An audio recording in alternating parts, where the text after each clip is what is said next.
नमस्कार, मी पंजाब तक हवामान अभ्यासक मुक्काम पोस्ट गोगळी धामणगाव तालुका शिंदे जिल्हा मी आहे परभणी गंगाखेड रोडवर। आणि बघा आमच्या गंगाखेड भागामध्ये इतका पाऊस झाला आहे आणि शेतकऱ्याचं आतोनात नुकसान झालं आहे, पण याकडे कोणी लक्ष द्यायला तयार नाही। म्हणून परत एक ह्या शेतकऱ्याला कोणी लक्ष देत नाही, म्हणून कमीत कमी म्हटलं आपण तरी शेतकऱ्याला काहीतरी म्हणजे दिलासादायक बातमी द्यावात म्हणून सांगतो।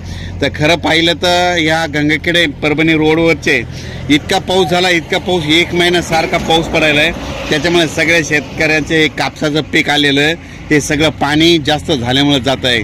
तर सर्व शेतकऱ्याला सांगू इच्छितो, गंगाखेड भागातले असो या जसं जसं या शेतकऱ्याचं हे झालं आहे त्या सर्व शेतकऱ्याला सांगू इच्छितो आणखीन 2 दिवस पाऊस आहे, फक्त 10 तारखेपर्यंत, 11 तारखेपासून ते 19 तारखेपर्यंत सूर्यदर्शन होणार आहे, म्हणून ही एक तुमच्यासाठी आनंदाची बातमी। तर परत राज्याचा परिस्थिती बघितली तर राज्यामध्ये जवळपास आता सांगायचं झालं तर 19 तारखेपर्यंत म्हणजे हवामान कोरडं राहणार आहे, सूर्यदर्शन होणार आहे, म्हणून शेतकऱ्यांनी हा अंदाज लक्षात द्यायचा। जशी वेळ भेटेल तसं तुम्ही तुमची खतं घेतं टाकून घ्यावे।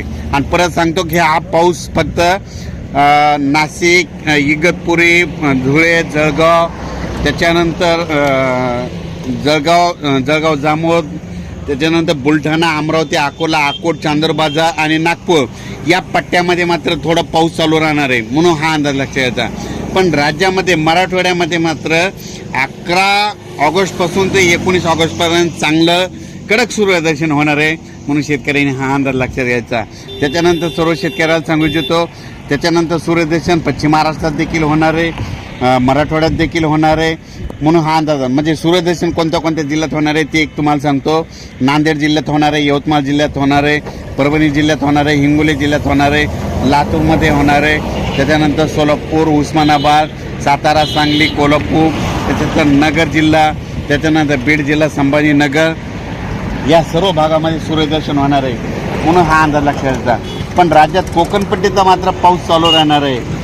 फक्त हे खास करून अंदाज अशा ज्याच्यामुळे दिला की काय झालं की ह्या आमच्या परभणी जिल्ह्यामधले बघा ह्या म्हणजे काय भागामध्ये इतका पाऊस झाला की हे पाऊस जास्त झाल्यामुळे शेतकऱ्याचे कापूस जात आहे, म्हणून हे खास करून अंदाज देत आहे।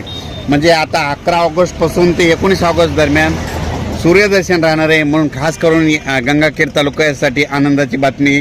लातूर जिल्ह्यासाठी जिथं जिथं जास्त पाऊस झाला त्यांच्यासाठी ही खास करून आनंदाची बातमी। अचानक वातावरणात बदल झाला तर लगेच एक मेसेज दिला जाईल।